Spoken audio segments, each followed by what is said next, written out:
Okay, you know what's frustrating when you do an entire video, about 10 minutes long, and then you realize you were on camera setting instead of video setting and you lost it all. Yeah, now, saying that I'm a beginner is quite obvious from that little notation um, by itself. My name is Lisa. I do a lot of crafts. I do polymer clay and resin and wire. Um, and I'm getting to a point where I'm mixing and matching things. Um, which is great because I am a beginner at all of it. And I'm hoping to share that with you guys so you know that you're not the only one out there that's a beginner. Um, I'm going to go ahead and show you the different gauges of wire, the tools that I use, um, and give you some recommendations. And then in the next video, I plan on showing you what I'm working on and try. I've never done a tutorial, so it's going to be hit and miss for a little bit as I've learned myself how to share with you guys. But hit the subscribe button, or my kitty will cry. So there is that. All right. So since I've done this once tonight, let's do it a second time. I have my two most important tools working with wire is you need something to hold it in place because as you're holding like 3 or 4 wires in this hand and you're trying to wrap and weave with this hand, your wires go all honky and that doesn't help you. So I have two different kinds of clamps I use. I have this kind, which is really hard to part, so it goes ahead and holds your wire, but it's not grooved, so it doesn't mark your wire. I then have what's called a ring clamp. My other half makes jewelry, like we're talking professional gold, silver jewelry.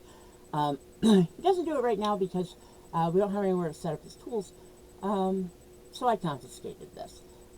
This has little pieces of leather on the inside, and it's not grooved. So it'll hold your whether you want to put separate wires in it, whether you're working on a ring or a pendant and you just need to hold it tight so you can work on it.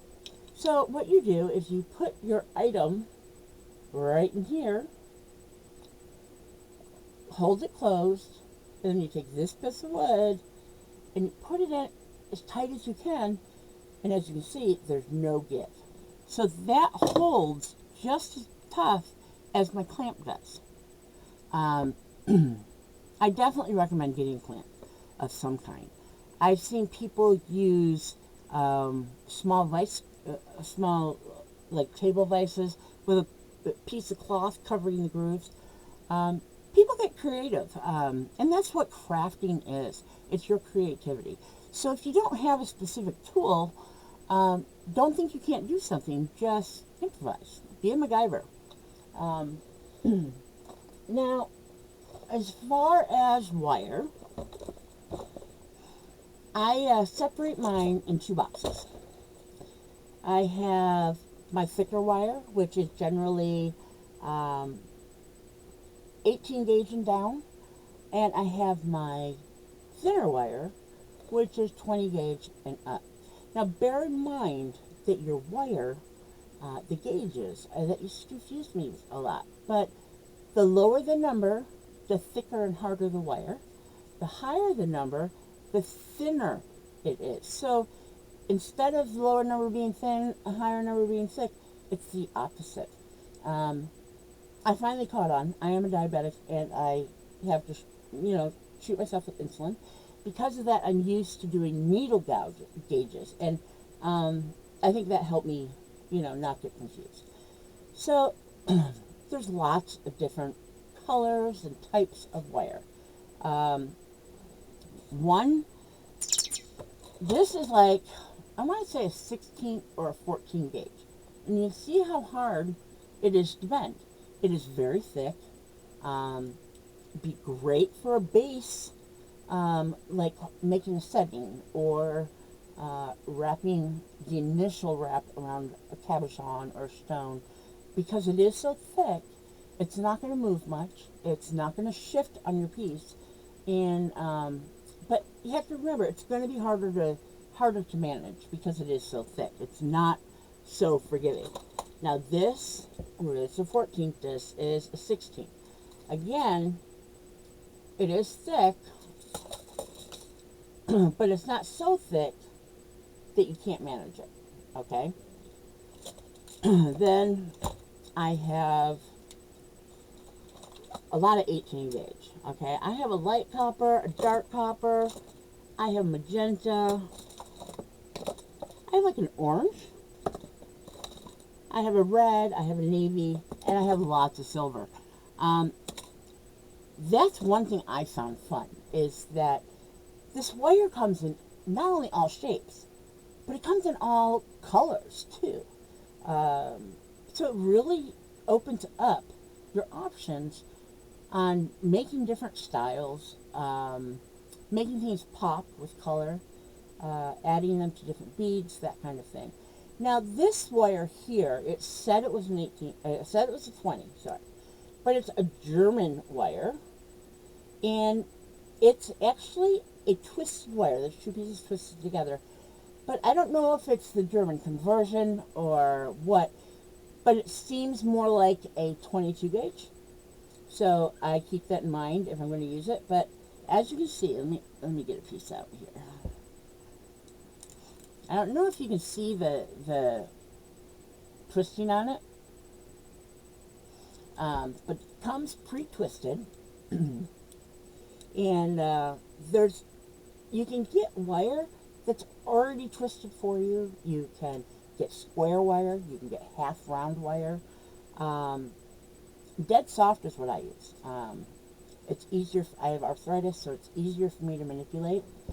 Now, my smaller wire, got purple, have to have purple. I've got red, I've got magenta, I've got copper, I've got black, I have light copper, I have blue, green. And as you can see, it's very thin. See? Very thin. And you see how easy it is to bend and twist. Now this one is a 26. It is mega small. I'm going to try to get it out here. Look at how tiny that is. Alright. Now on the plus side, it is easy to manipulate. On the negative side, if you are someone that, like me, tends to be a strong or tough, I pull things really tight. I'm really working on stopping myself from pulling things as tight as I do right now, because I break wire all the time. And I noticed that the thin wire is what I tend to break. The thicker wire, I don't. Now there's this, that's a 28. Do you see how tiny that is? Now what I would recommend for these tiny wires is not to use them as support wires, okay? I would use them as decorative wires, or to add some pop of color, maybe to use as a secondary wire for your weaving to give it a different style. You gotta remember, with weaving, you have your biggest wires at the base that makes up your horizontal. And then the ones that you're wrapping with vertical, they tend to be a smaller gauge. So you can always use a couple sizes of gauge to create different looks when you're weaving. So now, being a beginner, I have no idea how to measure things half the time. So I generally have a lot more wire than I need. I'm not going to throw all that excess away, because you can do things with it. See, this is a pile of my excess. I have some black, some copper, some silver. I even have some square in there. And what I do with this is, when I have time, I will go ahead and make a smaller piece, or go ahead and make an O-ring. Now what I use for that, this is part of a tool I have, and you can see it, but I have several different sizes, and one of them actually makes a triangle.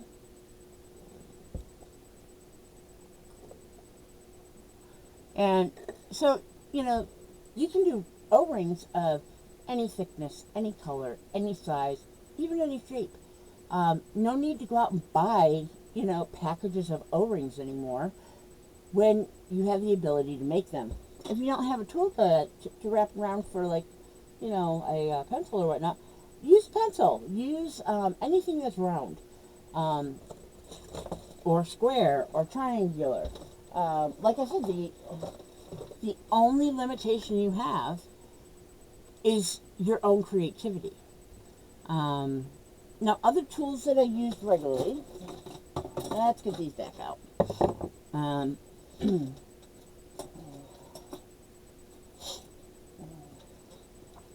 I have a couple different cutters. I find that these tend to get dull relatively quickly, but they're not expensive. So I have usually 2 or 3 pairs at any given time. And you want to make sure that it's not serrated. You don't want any grooves because that will mark up your wire. So you need wire cutters.